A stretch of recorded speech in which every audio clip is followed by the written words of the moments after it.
Assalamualaikum warahmatullahi wabarakatuh. So, seterusnya kita nak tengok pula SOP Facebook Ads.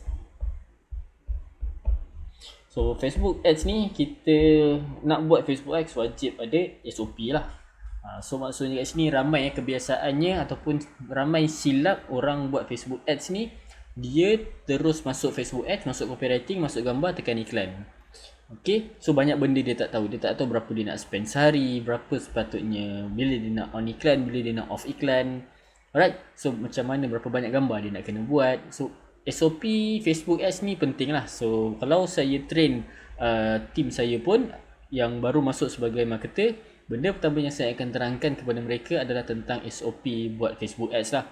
So kita tak boleh buat Facebook Ads ni membabi buta. Maksudnya kita buat je, masuk Facebook Ads, masuk Ads Manager, masukkan iklan, masukkan gambar, terus tekan buat iklan lah. So itu cara yang salah. So saya nak terangkan SOP Facebook Ads saya secara umum, asasnya apa benda nak kena buat. So detailnya nanti tuan-tuan boleh explore sendiri, tapi ini adalah SOP saya sendirilah. So yang pertama sekali adalah kita kena tahu kita punya game plan iklan kita.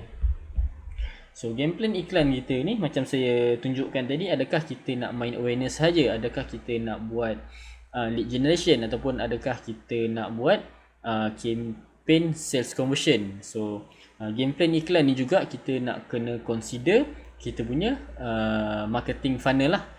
So apa benda yang kita nak iklankan. So kena tahu, kena clear dulu apa kita punya game plan iklan tu pada iklan tu sendirilah. So dalam iklan ni kan kita boleh buat few level kan, ataupun few funnel yang kita boleh buat. So untuk game plan iklan, so bila kita dah tahu game plan iklan, nombor 2 kita kena buat kira kos iklan. Okay, soalan yang paling famous yang saya terima adalah berapa kita nak spend sehari, ataupun berapa kita nak spend sebulan. So bila kita dah tahu game plan iklan, kita kena tahu juga, katakanlah kita nak main, saya ambil contoh, kita nak main lead generation dan kita menggunakan WhatsApp.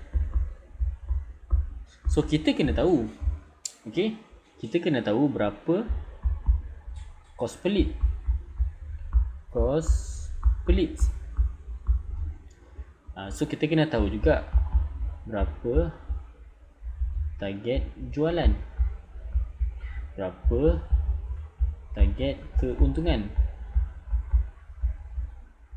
So bila kita dah tahu berapa target keuntungan, berapa target jualan, kita kena tahu juga berapa kita punya closing rate. Kita kena tahu juga berapa leads kita nak kena dapat sehari. Berapa lead sehari? Faham tak? Berapa sale sehari?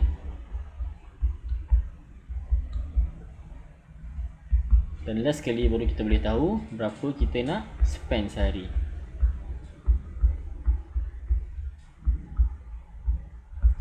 So ini adalah numbers yang kita kena tahu. So sebab tu kita kena tahu game plan iklan dan kita kena tahu kita punya cost iklan. So semua benda ni, semua ni ada, okay, semua ni saya ada kongsikan dalam saya punya profit calculator.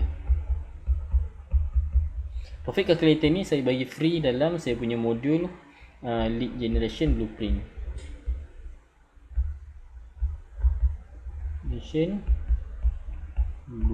So ada bab 1 dalam lead generation blueprint ni, saya memang kongsikan tentang ads costing. So kita kena clear dulu, kita kena tahu dulu numbers yang kita nak kena achieve. Okay, kita kena tahu dulu berapa sasaran keuntungan kita. Kita kena, daripada sasaran keuntungan kita kena tahu dulu nak dapat profit banyak ni, berapa sale kena achieve. So nak dapat sale banyak ni, berapa banyak leads kita kena dapat sebulan. So kita dah tahu berapa banyak leads kita kena dapat sebulan, kita kena tahu pula leads kena dapat sehari berapa. So berapa closing rate yang kita kena maintain. So bila kita dah tahu berapa leads yang kena dapat sebulan, kita tahu dah berapa cost per leads yang kita kena jaga. So bila kita dah tahu berapa cost per leads yang kita kena jaga, kita tahulah berapa bajet marketing yang kita kena sediakan sebulan. So semua tu ada dalam saya punya profit calculator. So dalam Facebook Ads dari zero ni saya tak kongsikan lah profit calculator tu. So benda tu agak advance. So tuan-tuan yang nak dapatkan profit calculator boleh dapatkan dalam lead generation blueprint lah. Alright. So yang kedua adalah kita kena tahu kira kos iklan. So yang ketiga, kita kena buat market research. So market research ni tujuan utama kita adalah kita nak mencari marketing angle. So bila saya buat market research, benda yang paling saya cari adalah marketing angle lah.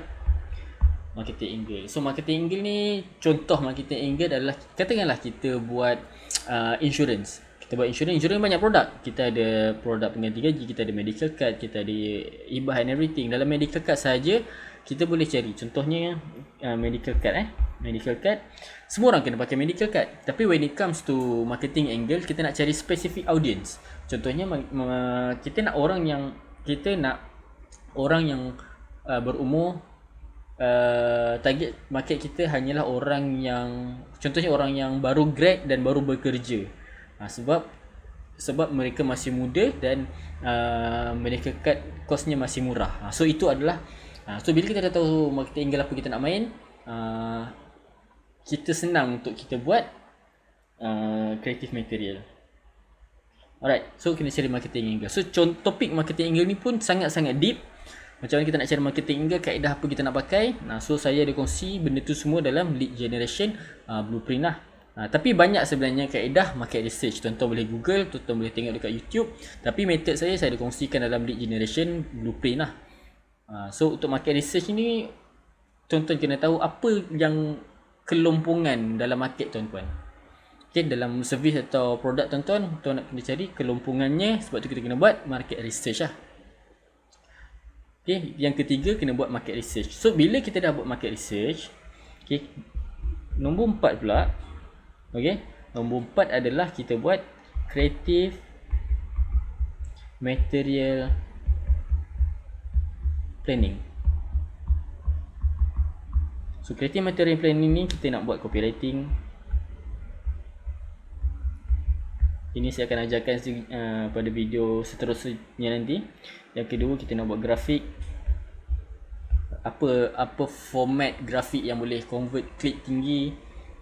So yang keempat adalah macam video. So tuan-tuan takkan dapat buat creative material kalau tuan-tuan tak jumpa marketing angle apa yang tuan-tuan nak main dalam kempen pemasaran tuan-tuan. Sebab tu buat dulu market research.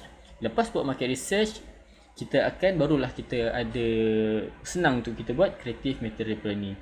So contoh benda yang kita boleh buat market research adalah kita tengok pada competitors lah. Kita study competitors, study pesaing.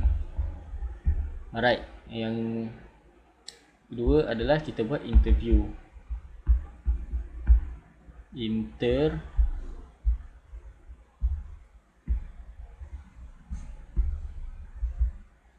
Buat interview.